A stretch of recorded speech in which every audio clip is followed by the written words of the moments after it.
Bentornati sul mio canale per la terza parte del nostro viaggio nelle colline venete.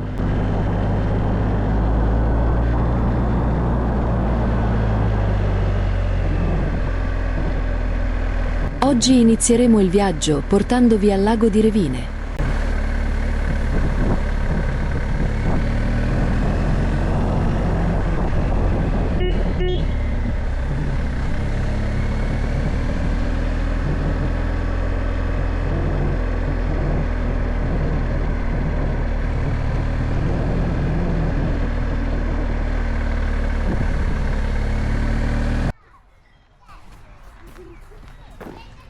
Nel cuore della vallata, tra le colline del Trevigiano e i primi rilievi delle Prealpi, si specchiano quieti due laghi gemelli. Sono i laghi di Revine, conosciuti anche come Lago di Santa Maria e Lago di Lago. Camminando lungo le rive, si sentono solo i suoni essenziali. Il canto degli uccelli, il fruscio delle canne, il leggero sciabordio dell'acqua mossa dal vento. Il paesaggio cambia con le stagioni. D'estate il lago accoglie chi cerca relax, escursioni, sport e frescura. In autunno, la nebbia lo avvolge come un velo sottile. In primavera, la natura esplode in colori e profumi. Ma questi laghi non sono solo bellezza, sono anche memoria. Perché qui, sulle loro sponde, l'uomo ha vissuto fin dall'antichità. Nel parco archeologico didattico dell'Aivlet è possibile scoprire come vivevano le popolazioni preistoriche, con ricostruzioni fedeli di villaggi palafitticoli. Un viaggio nel passato che affascina grandi e piccoli. E poi ci sono i piccoli borghi, Revine e Lago, uniti dal tempo e dalla geografia, con le loro case in pietra, le chiesette, le feste di paese, luoghi che sembrano parlare ancora il dialetto della terra. Qui, ogni passeggiata può diventare una scoperta. Ci sono sentieri che salgono verso i colli, piste ciclabili, aree attrezzate per picnic e angoli nascosti dove fermarsi a guardare l'acqua e, semplicemente, respirare. Il lago di Revine non è solo un posto da visitare, è un'esperienza da vivere con lentezza, un invito a rallentare e ascoltare, perché a volte, per ritrovare qualcosa di noi, basta sedersi sulla riva e lasciarsi cullare dal silenzio dell'acqua. Noi per oggi ci fermiamo solo in questa parte perché il tempo non è molto bello.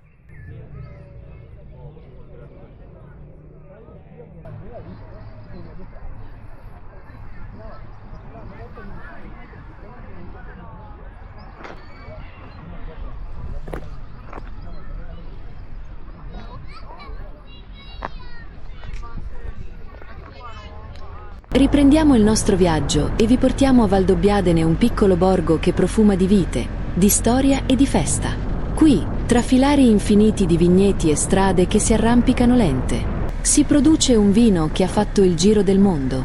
Il Prosecco Superiore Doc G, orgoglio di questa terra, e simbolo di un sapere antico, tramandato con passione.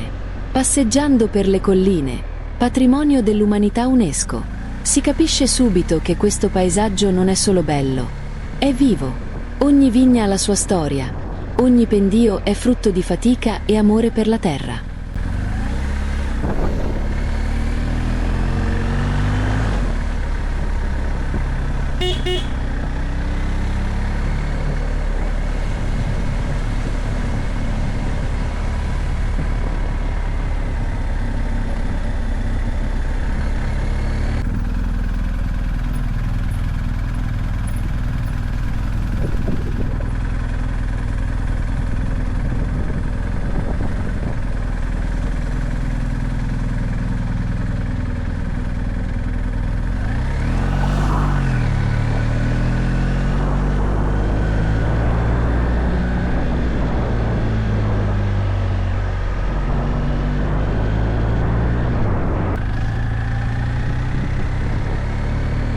Il centro storico di Valdobbiadene è raccolto e accogliente.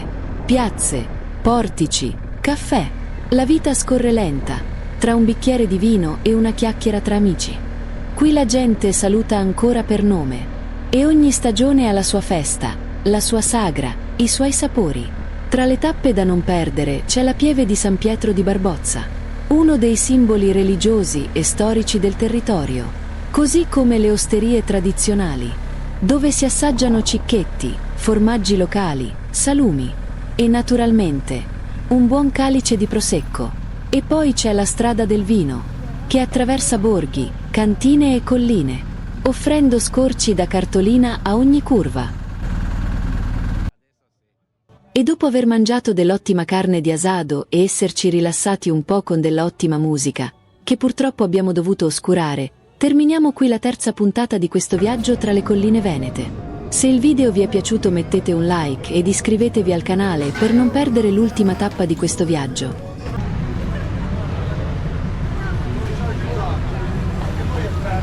Provo a vedere di là.